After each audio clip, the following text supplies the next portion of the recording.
Caesarean शस्त्रक्रियेनंतर पोटात असह्य वेदना 1-2 दिवस नाही तर तब्बल 15 महिने एका रुग्णालयातून दुसऱ्या रुग्णालयात चक्रा आणि शेवटी एक असं सत्य समोर आलं जे ऐकून अक्षरशः कोणालाही धक्का बसेल. ग्रेटर नोएडामधल्या एका महिलेसोबत हे घडलंय. आज आपण तिच्या संघर्षाची आणि व्यवस्थेच्या या हलगर्जीपणाची कहाणी उलगडणार आहोत. हो. आणि ही कहाणी फक्त एका डॉक्टरच्या चुकीपुरती मर्यादित नाहीये.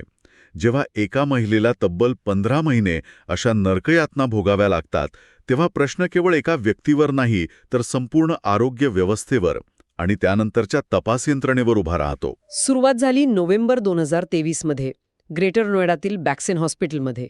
तिथे सिझेरियन झालं, पण घरी परतल्यानंतर काही दिवसांपासूनच तिच्या पोटात प्रचंड वेदना सुरू झाल्या आणि त्या कमी होण्याऐवजी वाढतच गेल्या. आणि वेदना हा शब्द इथे खरंच खूप छोटा वाटतो. विचार करा की 15 महिने डॉक्टर तुम्हाला सांगतायत की तुमच्या सगळ्या तपासण्या नॉर्मल आहेत, पण तुम्हाला आतून काहीतरी भयंकर चुकीचं घडतं हे सतत जाणवते. हा केवळ शारीरिक नाही तर प्रचंड मानसिक छळ आहे.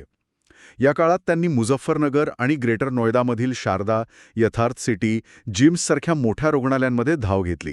पण एक सामान्य प्रश्न पडतो की इतक्या आधुनिक तपासण्यांमध्ये म्हणजे अल्ट्रासाऊंड, MRI या चक्क अर्धा मीटर कापड दिसू नये हे कसं शक्य आहे? हाच तर या प्रकरणाचा सर्वात चिंताजनक भाग आहे.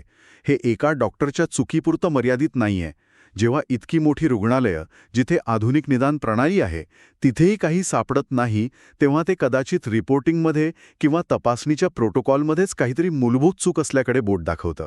आणि मग एप्रिल 2025 मध्ये जे समोर आलं त्याने सगळ्यांनाच हादरा बसला असेल. कैलास हॉस्पिटलमध्ये डॉक्टरांनी शस्त्रक्रिया करण्याचा निर्णय घेतला. आणि नक्की काय सापडलं त्या ऑपरेशनमध्ये? डॉक्टरांना तिच्या पोटात सुमारे अर्धा मीटर लांबीचं शस्त्रक्रियेचं कापड सापडलं, जे 15 महिन्यांपूर्वीच्या सिझेरिनच्या वेळी तिथेच राहिलं होतं. बापरे. हो. आणि या दुसऱ्या शस्त्रक्रियेसाठी त्या महिलेला 8 युनिट रक्ताची गरज भासली.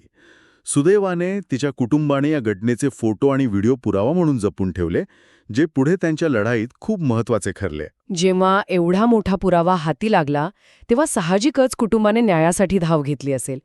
त्यांची पहिली पायरी काय होती? त्यांनी थेट जिल्ह्याच्या मुख्य वैद्यकीय अधिकाऱ्यांकडे म्हणजे CMOकडे तक्रार केली. CMO हे अशा प्रकरणांमध्ये चौकशीसाठी पहिले आणि महत्वाचे केंद्र असतात. त्यांच्याकडूनच तपासाला योग्य दिशा मिळायला हवी होती. पण इथेच प्रकरण आणखी गुंतागुंतीचं बनलं. ते कसं? कारण कोर्टाच्या आदेशानंतर 24 डिसेंबर 2025 रोजी FIR दाखल झाला. पण या FIR मध्ये फक्त डॉक्टर्स नाहीयेत, तर रुग्णालयाचे अधिकारी, खुद CMO आणि आरोग्य विभागाच्या 2 तपास अधिकाऱ्यांची पण नावं आहेत. याचा अर्थ काय? याचाच अर्थ हे प्रकरण फक्त वैद्यकीय चुकीपुरतं मर्यादित नाही, तर ते दाबण्याचा प्रयत्न झाल्याचा गंभीर आरोप कुटुंबियांनी केला आहे.